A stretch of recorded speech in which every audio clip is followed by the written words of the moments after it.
What should Carl do with his Boeing pension? Should he take a lump sum or should he take the annuity? All right. So my man Carl, him and his wife, we'll call her Misty. Their names are not theirs to protect the guilty. The guilty. Yeah, good people, legends. They just moved from the Pacific Northwest down here to the Southeast. They're basically raising a little homestead. They got chickens. I think they got llamas. I can't remember. But anyway, just freaking great people. Misty's about 5 years older than old Carl. All right. And so we have a little bit of age difference there. But Carl's just 59. Misty's 64. And so Carl has his pension from Boeing. He worked at Boeing for, I think he's like 35, 40 years or something like that. Maybe about 40 years, but a long time. He goes, what should I do with it? So we're going to check this out. So check out what Carl's options are. All right, so here we go. So at 59, he can take a lump sum for $133,000. That'll be in January. Or he could take, we're going to do a, right here, the 100% joint and survivor pop-up. We'll talk about that here in just a second. We want to do 100% survivor just because I'm conservative like that. Now, you don't have to do that, but I like the 100% survivor benefit. So anyway, so he has $133,000 as a lump sum, or he could take $738 a month. All right.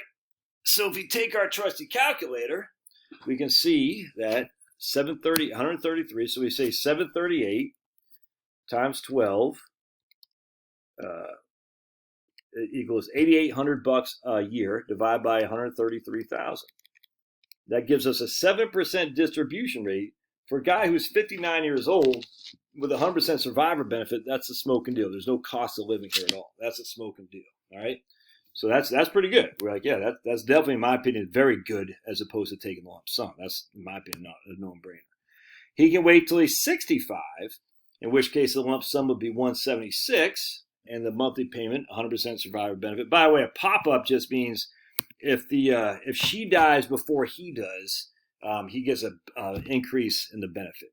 All right, there's a pop-up if she dies, because basically what it's doing is he's carrying her the survivor benefit. And if she dies first, then there'll be, I don't know exactly how much it'd be. I'm sure it's in the documentation. But it'll just be an increase in the benefit because they don't have to provide anything for her, if that makes sense. That's what the pop-up means.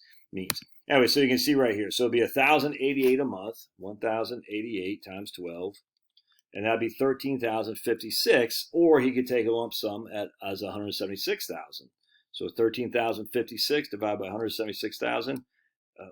13,056 divided by 177,000. And again, that's an 8% distribution amount.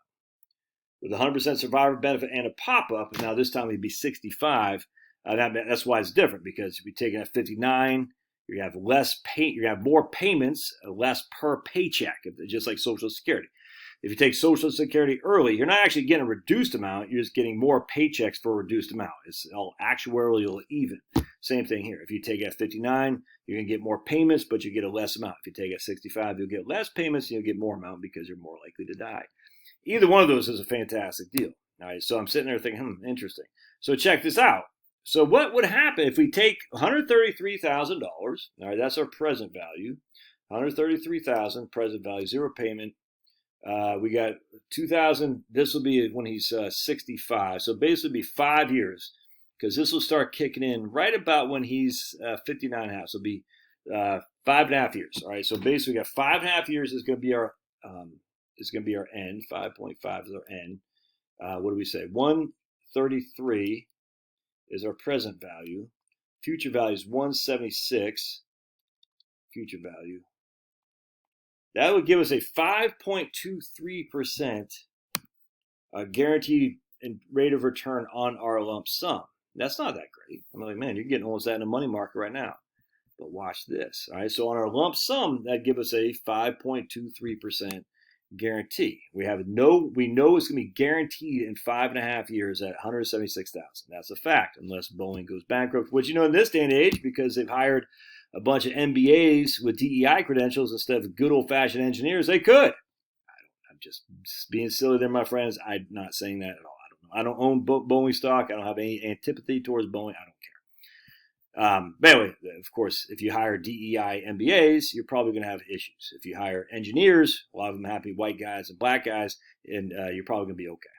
Just throwing out there, engineers versus MBAs, I'll take engineers 100 times out of 100.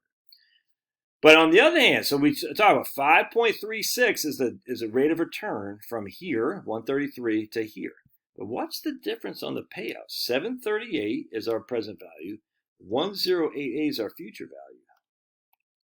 That's a 7.31% increase guaranteed in the monthly payout. Huh. Why is that? Because the lump sum isn't based on your age. It's based on your age, but in terms of the value you get for the lump sum, is just even Steven. It's just saying, hey, we're going to invest that money for the next 5.5 years. We expect to get 5.31% guaranteed. That's what you should expect. The payout on the annuity, though, is based on your age, your longevity. The lump sum isn't based on longevity. The payout on the annuity is. So while the annuity while the lump sum is growing only at 5.3% a year, the annuity is growing 200 basis points more than that, because every year you get older, they're less likely to live an extra year. Your life expectancy decreases, which means you're going to get more money for less paychecks. No different than Social Security delayed earnings credits. If you wait till 70, they're going to pay you more because they have less time to pay you. There's less checks to give you. And I'm sitting here thinking we've established one thing. We know the payout is fantastic. A 59-year-old guy with 100% joint annuity, which means it covers as long as Carl is alive, he gets paid. As long as Misty's alive, she gets paid. All right. As long as I'm able to breathe it. If Carl could die tomorrow, as long as Misty's alive, they're gonna get paid. The likelihood of them both dying together isn't very high. All right. Now, if Misty dies first, Carl gets a little bit of a bonus. Not too shabby. So we're basically, Carl is covered. We know that for a fact, and Misty's covered. All for a cost of $133,000 and a 7% distribution yield as a 59-year-old man. That's the smoking deal. However, if Carl waits until he's 65 and takes it, he will increase his payout by 7.31% a year. It'll go from still 100% joint life survivor with a pop-up. Again, if Misty dies early, he gets an increase. But it goes from $738 to $1,000 a month.